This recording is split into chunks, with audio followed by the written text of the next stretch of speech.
তো আমার প্রিয় বন্ধুরা, আমাদের স্টেট পাইপের ওয়ারিং এর কাজ প্রায় কমপ্লিট। এখন আমরা যেটা ফুটো করেছিলাম দেওয়ালের সাইডে, যেটা বারান্দায় একটা হোল্ডারের পয়েন্ট করেছিলাম, সেটা এখন আমরা লাগাবো। তো সেটা লাগাতে গেলে আমরা এখন এখানে আমরা একটা কেসিং বক্স লাগাবো, ওপেন টাইপ কেসিং বক্স, আর একটা আমরা অ্যাঙ্গেল হোল্ডার লাগাবো।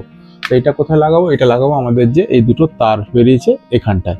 তাই আমরা প্রথমে এখন করব ড্রিল।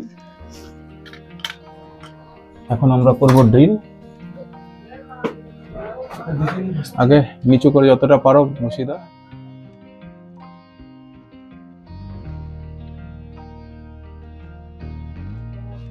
এবার আমরা নেব স্ক্রুপ দিয়ে মাপ,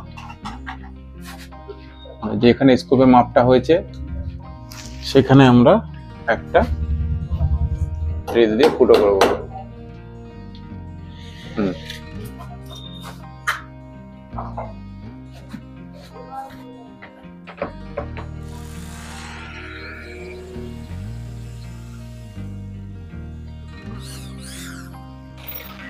এবার লাগা আমরা কাঠের গুজি।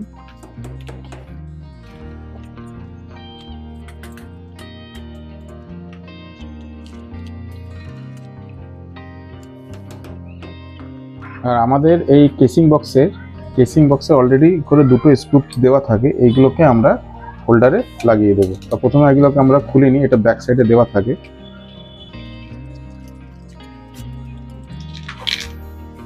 আর এখান দিয়ে আমরা একটা 1.5 ইঞ্চি স্ক্রু লাগাবো। এটা স্ক্রুটা লাগাবো এখান দিয়ে।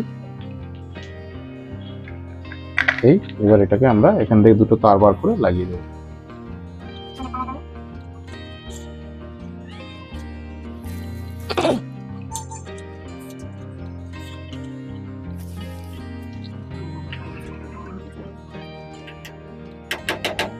এবার আমরা হোল্ডারটা খুলবো, এই যে ক্লকওয়াইজ, এই স্ক্রুটা ধরো, এই ক্লকওয়াইজ খুললাম। তারটাকে এবার একটু ছোট করে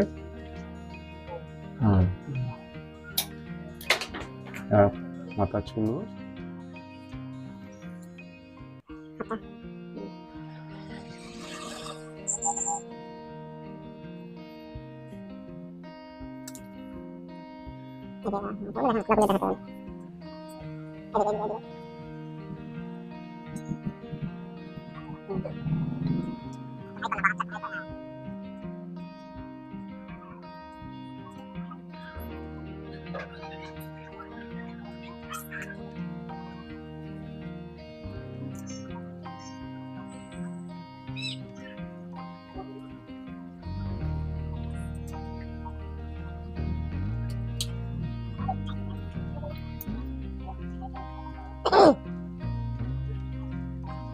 এবার তারটাকে আস্তে আস্তে পুশ করে দিয়ে আমরা এই দুটো স্ক্রু লাগিয়ে দেব।